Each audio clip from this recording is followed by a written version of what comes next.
3 দিন যাবৎ সে অপরিচিত ব্যক্তি মধুপুর সহ বিভিন্ন এলাকার জঙ্গলে ঘোরাফেরা করছে। বুধবার এলাকার জনগণের সন্দেহ হওয়াতে তাকে জঙ্গল থেকে আটক করে তাকে জিজ্ঞাসাবাদ চালায়। এদিকে অপরিচিত ব্যক্তি সে বলছে তার মাথা ঠিক নেই, কিন্তু মনে করতে পারছেন না। কখনো বলছে বিহার থেকে, আবার কখনো বলছে কলকাতা মেদিনীপুর থেকে এসেছে। নামটুকু সঠিকভাবে বলতে পারছেন না, বিভিন্ন জায়গায় বিভিন্ন রকম বলছে। তবে এলাকার জনগণ তার সেই কথায় অসংলগ্নতা দেখে আরও সন্দেহ বেড়ে যায়। বিভিন্ন জায়গায় বিভিন্ন কথা বলছে, আবার বলছে তার নাম উকিল শেখ, আবার বলছে মন্টু শেখ।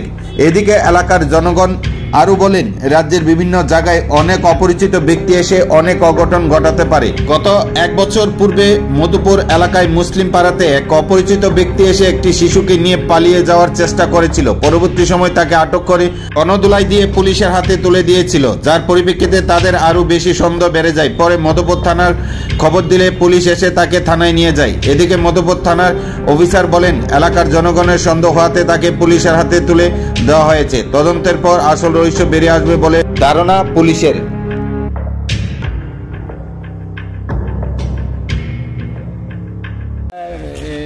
মধুপুর মুসলিম পাড়া যে তারা পাবলিক, তারা একজন লোক দছে অপরিচিত, এই কইতে আছে এর বাড়ি কলকাতা, এইখানে থাকে থাকে এদিকে মেদিনীপুর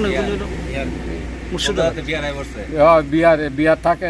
সেই মনে হয় একটু ব্রেন ডিবেট মনে হয়, নামটা উল্টা পাল্টা এখন আমরা থানাতে লই যাই। পাবলিকের অভিযোগ জঙ্গলের মধ্যে পাওয়া গেল, এমন কোনো সন্দেহ হতে পারে আপনাদের? না, আমরা সন্দেহ আমরা জিজ্ঞাসাবাদ করবো, দেখি আমরা ইনকোয়ারি করে কি পাই, পাইলে তো এটা আইনের ব্যবস্থা করবো।